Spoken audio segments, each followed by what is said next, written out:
If you've had any experience using lead companies like Angie's or Thumbtack or HomeAdvisor, you might have thought, hey, these leads aren't good. They're looky-loos, tire kickers, window shoppers. And you might think online marketing just doesn't work. I've tried it, spent too much money, got no results out of it. I'm just going to try something else.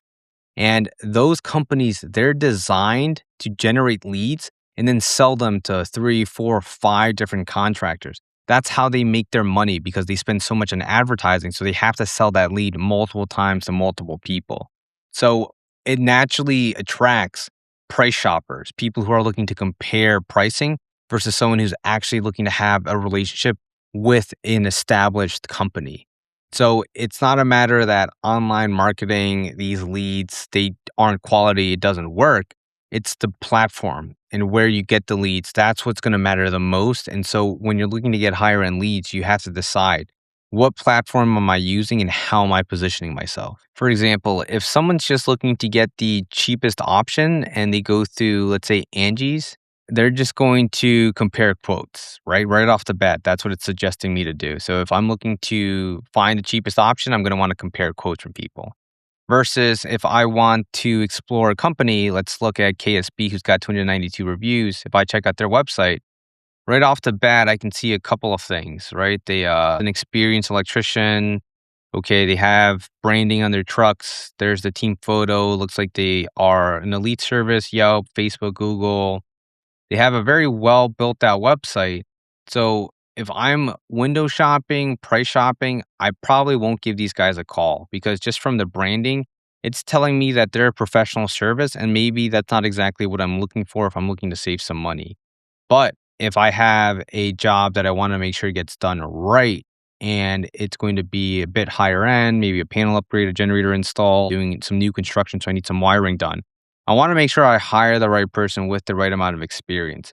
So something like this, where the company is actually invested in their branding on their website, or they've gone and gotten reviews so that I can see that other customers in my area are also happy with them. That's going to be a better indicator to me that this is a good fit for my size project. But if I'm just looking to window shop, I'll go to something like Angie's where I just want to get a couple quotes and I'm just looking to look for the cheapest option possible. But instead, if I'm looking for a reputable company, I'm going to look at things like their website. I'm going to read some of their reviews. I'm going to look at maybe some of the photos that they provide just to get a better idea of their professionalism and what they do. That's going to be a better indicator for me as to, okay, I want to reach out to them. And it's naturally going to ward off window shoppers, looky-loos, tire kickers who they're going to think, oh, you know what, this guy's probably not cheap. And it's not necessarily that you're the most expensive option either, but it's that you're not the most expensive, you're not the cheapest option, but you do charge based off of the quality and the value of your work, which is high, right? You do great work.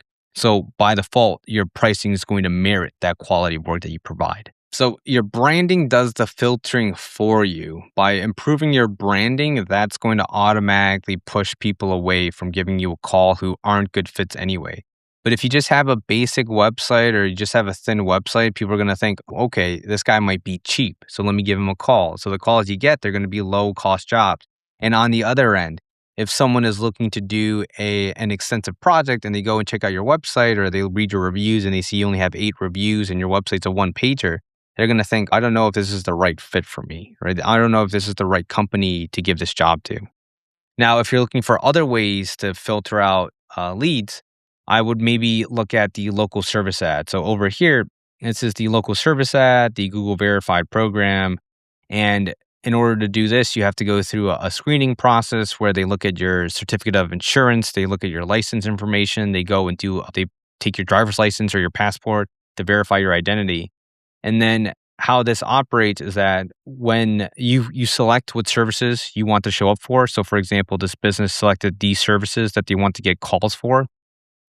So when a homeowner calls this business, when a homeowner goes and calls this business to talk about a project, if the project isn't real, if they have a conversation and it's not in their service area, or if it's not a project that they want to do, they don't get billed for it. So that's another way to approach getting leads by just having systems that Google offers naturally filter out people that are outside your service area Or if they do call you, you don't end up paying for it because it's not a lead that you would service and it's not an area that you work in. So that's another method of, hey, how can I filter out lower quality leads? Just by one, using your branding. So this pulls in your Google business profile, but it also uses Google's technology to help them position you for relevant searches. So it's the best of both worlds.